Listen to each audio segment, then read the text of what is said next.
اعوذ باللہ من الشیطان الرجیم پناہ مانگتا ہوں میں اللہ کی شیطان مردود سے۔ بسم اللہ الرحمن الرحیم شروع اللہ کے نام سے جو بڑا مہربان نہایت رحم والا ہے۔ وَلَقَدْ يَسَّرْنَا الْقُرْآنَ لِلذِّكْرِ فَهَلْ مِن مُدَّكِرٍ، اور ہم نے قرآن کو سمجھنے کے لیے آسان کر دیا ہے تو کوئی ہے کہ سوچے سمجھے۔ وَرَتِّلِ الْقُرْآنَ تَرْتِيلًا، بس آپ قرآن کو ٹھہر ٹھہر کر پڑھا کریں۔ اللہم صلی علی سیدنا محمد وعلی آل سیدنا محمد بعدد کل ذرۃ مئۃ الف الف مرۃ۔ سامعین و ناظرین کرام، السلام علیکم ورحمۃ اللہ وبرکاتہ۔ سامعین کرام، آج سورہ ہود کی آیت نمبر 29 اور 30 کا مطالعہ کریں گے۔ موضوعات میں پہلا یہ ہے کہ نبی کی دعوت اللہ بے لوث ہوتی ہے۔ دوسرا، ایمان والوں کا حامی و مددگار اللہ تعالی ہے۔ تیسرا، ہوشیار انسان وہ ہے جو نبی کی دعوت کو قبول کر لے۔ اس کے ساتھ ہی سامعین کرام آج کے درس کا آغاز کرتے ہیں۔ سب سے پہلے گزشتہ سبق کی دہرائی ہوگی۔ قال يا قوم أرأيتم إن كنت على بينة من ربي وآتاني رحمة من عنده فعميت عليكم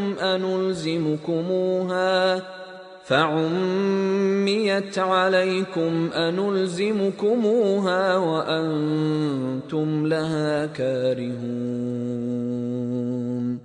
نوح علیہ السلام نے کہا، اے میری قوم، بتاؤ تو صحیح، اگر میں اپنے رب کی طرف سے روشن دلیل پر بھی ہوں اور اس نے مجھے اپنے حضور سے خاص رحمت بھی بخشی ہو، مگر وہ تمہارے اوپر اندھوں کی طرح پوشیدہ کر دی گئی ہو، تو کیا ہم اسے تم پر جبرن مسلط کر سکتے ہیں، درآں حالے کہ تم اسے ناپسند کرتے ہو۔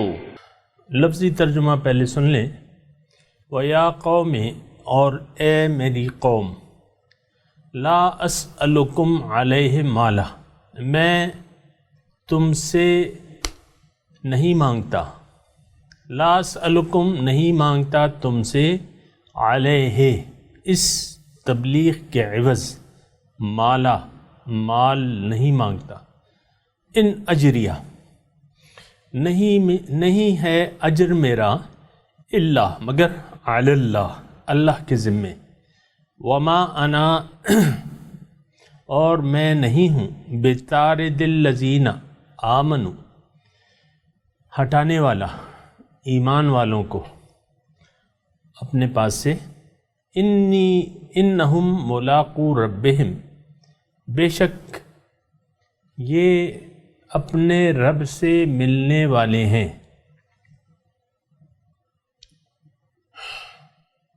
وَلَكِنِّي أَرَاكُمْ قَوْمًا تَجْهَلُونَ لیکن میں تمہیں ایک جاہل قوم دیکھتا ہوں۔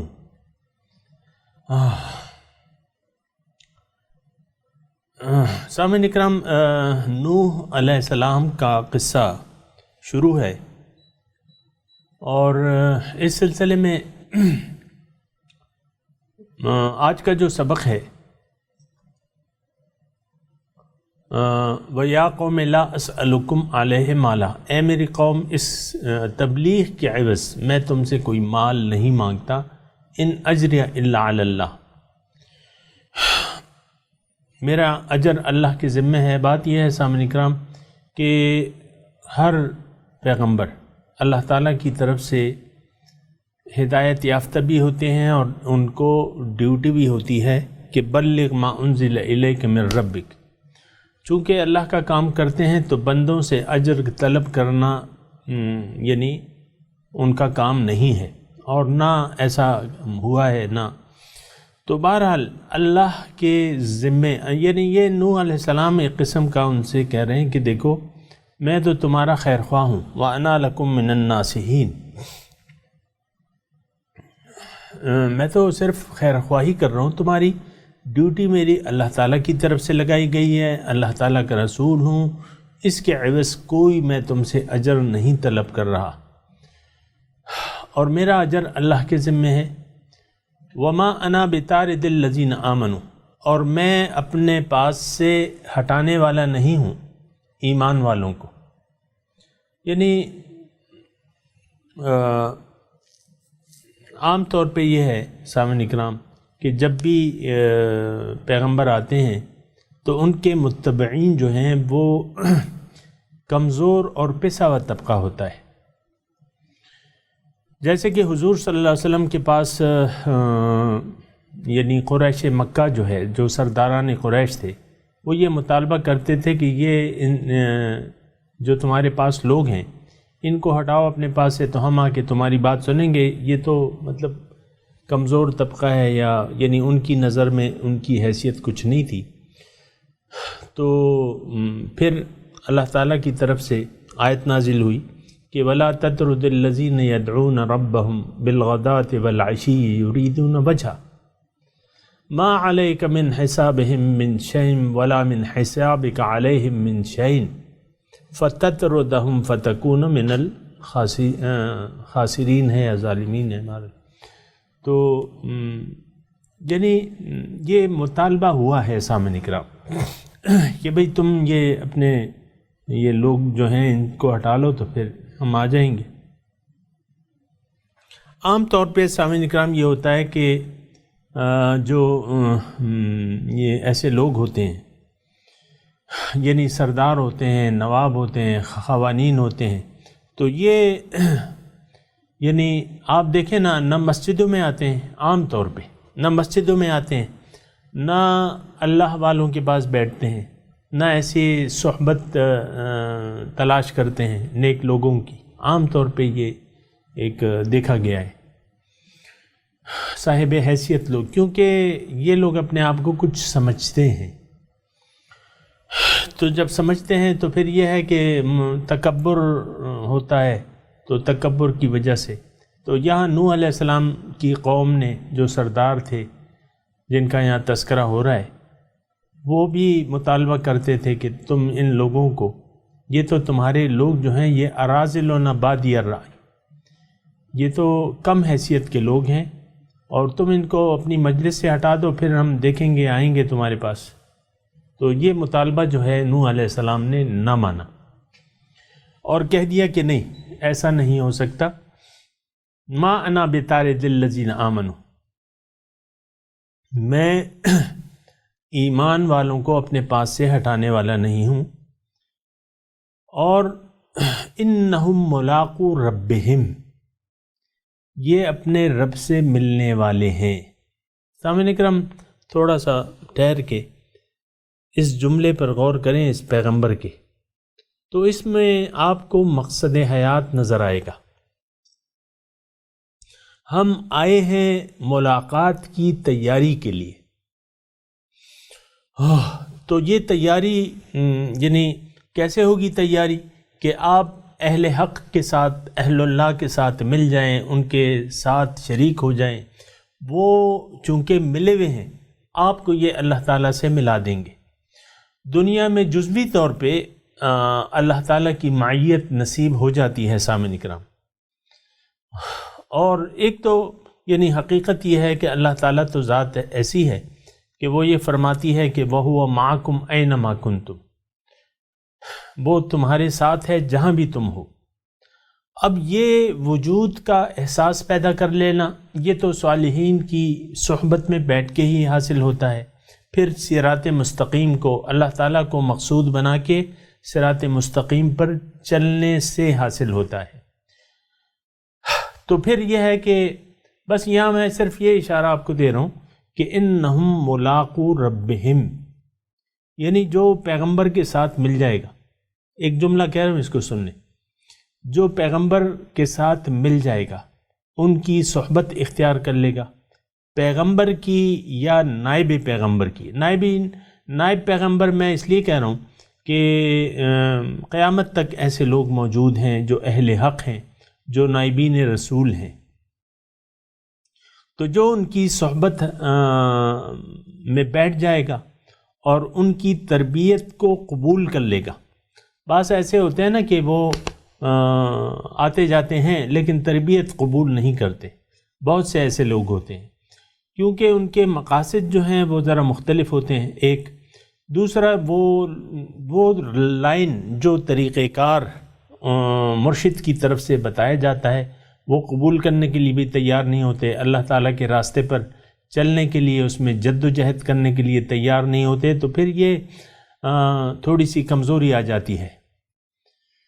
ظاہر ہے کہ ایک چیز کی تمام شرائط کو پورا کریں گے تو تب ہی آپ کو وہ نتائج حاصل ہو سکتے ہیں. اگر کسی بھی چیز کو آپ نے چھوڑ دیا تو پھر تو بات یہ ہے کہ بات پھر ادھوری رہ جاتی ہے.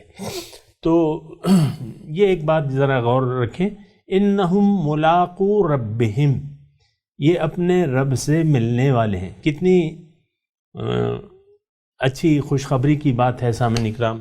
اور متقین جو ہیں، اللہ، یہ تو پیغمبر نے فرمایا، اور اللہ تعالیٰ کیا فرماتا ہے قرآن میں؟ ان المتقین فی جنات و نہر فی مقعد صدق عند ملیک مقتدر. متقین جو ہیں وہ باغات جنتوں میں ہوں گے، نہریں بہہ رہی ہوں گی، اور باعزت بیٹھنے کی جگہ مقعد صدق ہوں گے کا عند ملیک مقتدر، اس مقتدر بادشاہ کے پاس. تو انہم ملاقو ربہم، یہ رب سے ملنے والے ہیں. وَلَكِنِّي أَرَاكُمْ قَوْمًا تَجْهَلُونَ، لیکن میں دیکھتا ہوں کہ تم ایک جاہل قوم ہو، تمہیں بات کی سمجھ نہیں آ رہی. میں کیا دعوت پیش کر رہا ہوں، تم کیا سوچ رہے ہو، اور تم جہالت یعنی تم نادان ہو. تجہلون، نادان ہو تم. اور یہ نادانی جو ہے سامعین کرام یہ عام ہے، یعنی یہ نہیں کہ یہ نوح علیہ السلام کی قوم نادان تھی. ہر وہ شخص، سامعین کرام یہ جملہ سنیں، ہر وہ شخص جس نے اللہ کو بحیثیت مقصد زندگی منتخب نہ کیا، اپنی زندگی اللہ کے لیے وقف نہ کر دی، اور یہ کہنا دیا کہ ان صلاتی و نسکی و محیای و مماتی للہ رب العالمین، اگر یہ نہیں کہا تو یہ شخص نادان ہے. کیوں کہ اس نے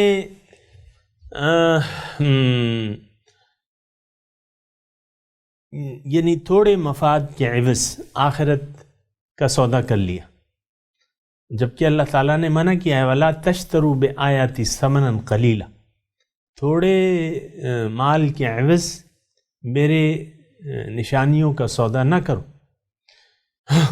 تو پیغمبر بھی اللہ تعالیٰ کی نشانی ہے. پیغمبر کی اگر آپ معیت چھوڑ دیں گے سامعین اکرام، جیسا کہ آج کل ہم نے چھوڑی بھی ہے، جیسا کہ آج کل ہم نے پیغمبر کی معیت چھوڑی بھی ہے، سچے لوگوں کی معیت چھوڑی ہوئی ہے. دیکھیں سچے لوگوں کی تلاش نہیں ہے کسی کو، اور اگر ہے بھی سن بھی لیں تو ان کی معیت اختیار کرنے کو راضی نہیں ہے.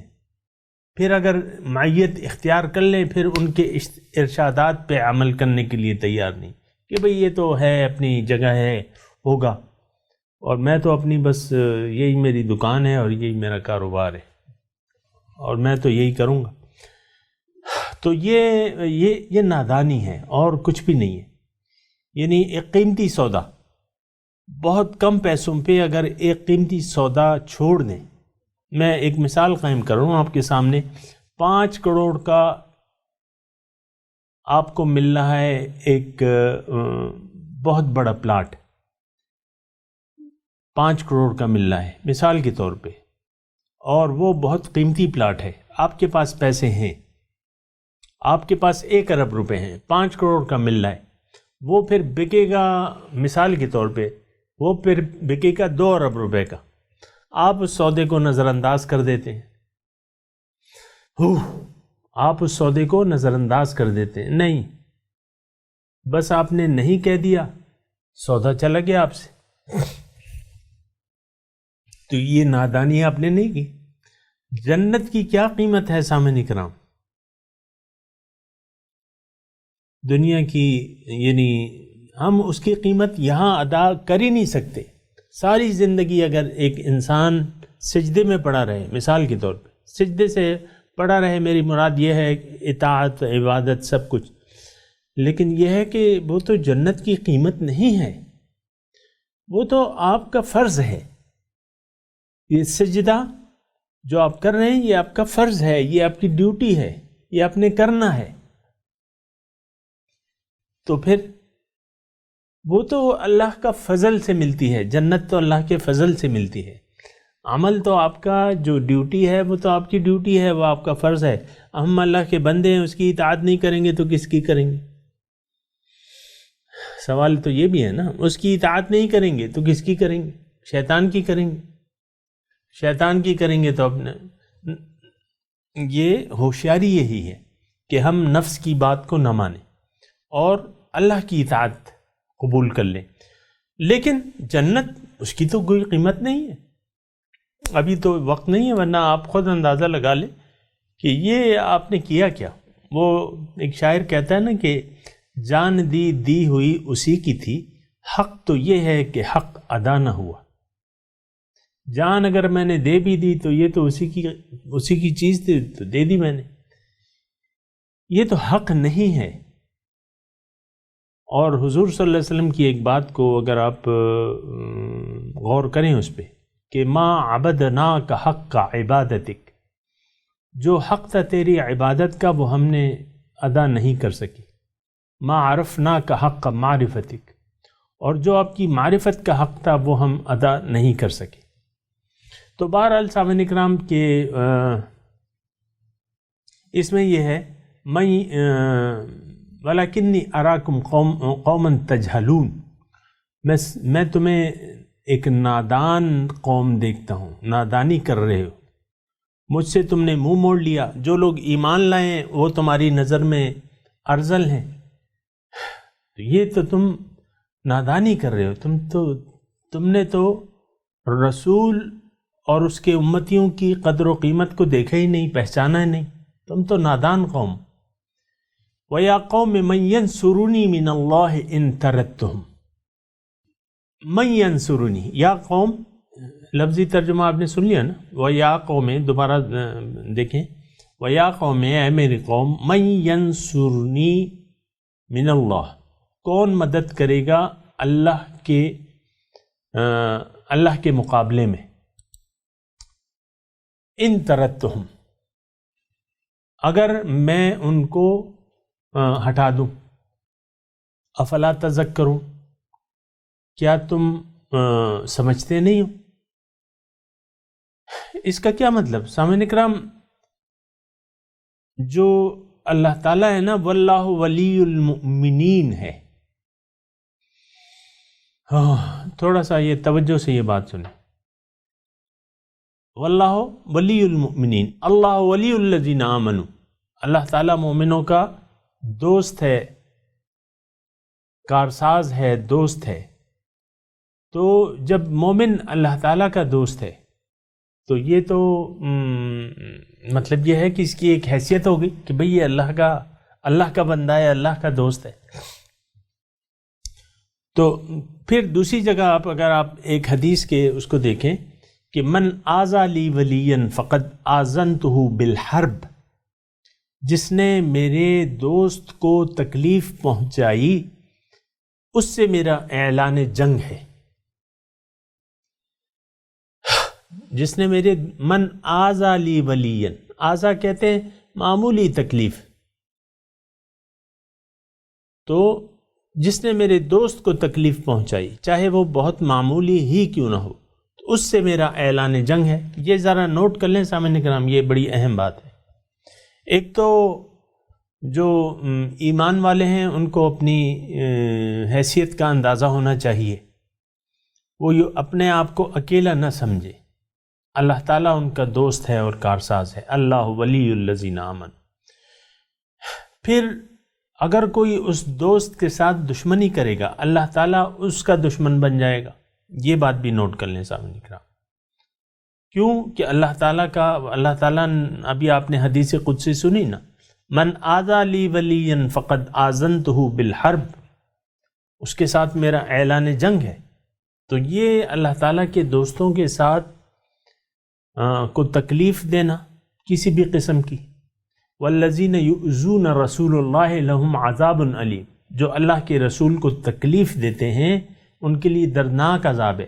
تو اللہ تعالیٰ کے دوستوں کے ساتھ برا سلوک کرنا، یہاں یہ پیغمبر صرف ایک مثال کے طور پہ، پیغمبر کی تو یہ شان نہیں ہے کہ وہ اپنے آپ کو مومنوں کو ہٹا دے اپنی مجلس سے، نہیں، یہ اللہ تعالیٰ یعنی اللہ تعالیٰ کا جو قانون ہے وہ اس آیت میں بیان ہو رہا ہے کہ یا قوم من ینصرنی من اللہ، میں اگر ان کو ہٹا دوں تو اللہ تعالیٰ کا عذاب پیغمبر پہ نہیں آتا، لیکن یہ ایک پیغمبر قوم کو سمجھا رہا ہے کہ ان کی تو بڑی اہمیت ہے، ان کو تکلیف دینے کا مطلب اللہ کے عذاب کو دعوت دینا ہے، تو تم مجھے چھڑا لو گے اگر اللہ تعالیٰ کا عذاب آیا۔ من ینصرنی من اللہ، کون مجھے چھڑائے گا اللہ تعالیٰ کے عذاب سے؟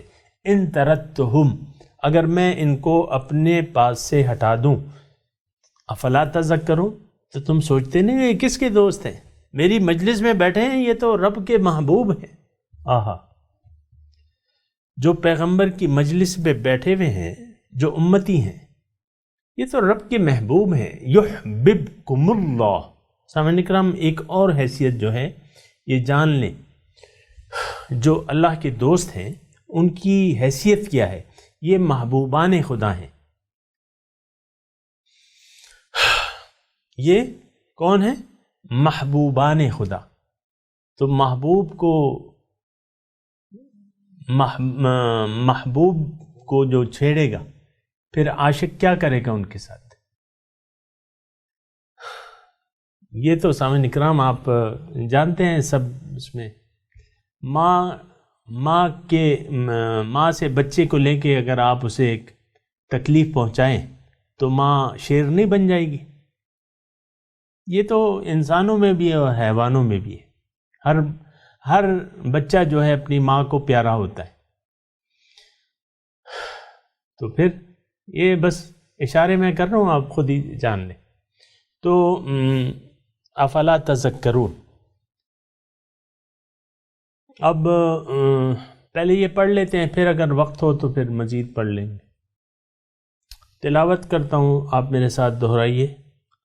اعوذ باللہ من الشیطان الرجیم،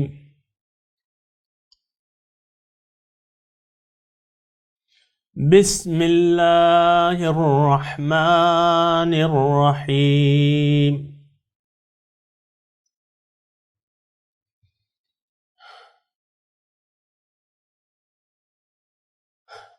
وَيَا قَوْمِ لَا أَسْأَلُكُمْ عَلَيْهِ مَالًا إِنْ أَجْرِيَ إِلَّا عَلَى اللَّهِ وَمَا أَنَا بِطَارِدِ الَّذِينَ آمَنُوا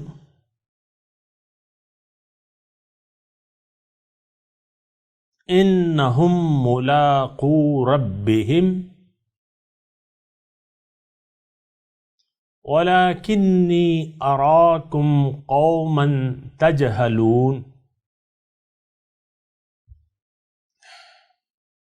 وَيَا قَوْمِ مَنْ يَنْصُرُنِي مِنَ اللَّهِ إِن تَرَدُّهُمْ أَفَلَا تَذَكَّرُونَ۔ اب ترجمہ سنا دیجئے۔ وَيَا قَوْمِ، اور اے میری قوم، لا اسألکم، میں نہیں مانگتا تم سے، علیہ، اس تبلیغ کے عوض مال ان اجریہ نہیں ہے اجر میرا الا علی اللہ لیکن اللہ کے ذمے وما انا بطارد الذین آمنوا اور میں نہیں ہوں ہٹانے والا ایمان والوں کو انہم ملاقو ربہم